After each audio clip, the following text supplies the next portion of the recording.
ఈమె తన పనంతా పూర్తి చేసుకుని కారులో వెళ్తూ ఉంటుంది. అప్పుడే ఈమె కార్ ఎదురుగా ఒక ట్రక్ వెళ్తూ ఉండడం ఈమె గమనిస్తుంది. దాంతో ఈమె ఆ ట్రక్ ని ఓవర్టేక్ చేసి ముందుకు వెళ్లిపోతుంది. ఆ తర్వాత ఈమె అద్దం నుంచి వెనుక వస్తున్న ట్రక్ ని చూస్తుంది. ఈమె కార్ దగ్గర నుంచి ఓవర్టేక్ చేసుకుని ముందుకు వెళ్తుంది. దాంతో ఈ మహిళ చాలా భయపడిపోయి కార్ స్పీడ్ ని తగ్గించేస్తుంది. కానీ ఆ ట్రక్ కూడా తన స్పీడ్ ని తగ్గించి ఆ కార్ ముందరే నెమ్మదిగా వెళ్తూ ఉంటుంది. దాంతో ఈమె మళ్ళీ కార్ స్పీడ్ ని పెంచి ముందుకు వెళ్తుంది. దాంతో మళ్ళీ ట్రక్ కూడా ముందుకు వెళ్తుంది. దాంతో కోపం వచ్చిన ఈమె ఆ ట్రక్ డ్రైవర్ ని గట్టిగా అరుస్తుంది. అప్పుడే ఆ ట్రక్ లో నుంచి ఒక చెయ్యి బయటికి వచ్చి ఆమెని ముందుకి వెళ్లిపోమని సైగ చేస్తాడు. దాంతో ఈమె మళ్ళీ కార్ ని ముందుకి తీస్తే ఆ ట్రక్ మళ్ళీ ఈమెని ముందుకి పోనీకుండా ఆపేస్తూ ఉంటుంది. దాంతో ఈమెకి ఏదో తేడాగా అనిపించి ఆమె తన కార్ ని ఒక సైడ్ కి ఆపేసి ఆ ట్రక్ వెళ్లిపోవడం కోసం వెయిట్ చేస్తూ ఉంటుంది. కొద్దిసేపటి తర్వాత ఆ ట్రక్ కనిపించకపోవడంతో ఈమె తన కార్ స్టార్ట్ చేసి ముందుకి వెళ్తుంది.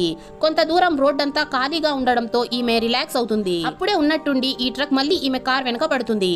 ఇప్పుడు ఆ ట్రక్ ఈమె వెనక నుంచి కారును ఢీ కొడుతూ ఉంటుంది. దాంతో ఈమె స్పీడ్ పెంచినా కూడా ఆ ట్రక్ పదే పదే ఈమె కార్ ని ఢీ కొడుతూనే ఉంటుంది. దాంతో ఈమె కార్ ని తిప్పాలని చూసి ఆ కార్ అదుపు తప్పి ఒక ఐస్ కొండని ఢీ కొడుతుంది. దాంతో ఈమెకి చాలా దెబ్బలు తగిలి ఆమె స్పృహ కోల్పోతుంది. దాంతో ఆ కిల్లర్ ట్రక్ అక్కడ నుంచి వెళ్లిపోతుంది. వీడియో నచ్చినట్లయితే లైక్ చేసి ఛానల్ ని సబ్స్క్రైబ్ చేసుకోండి.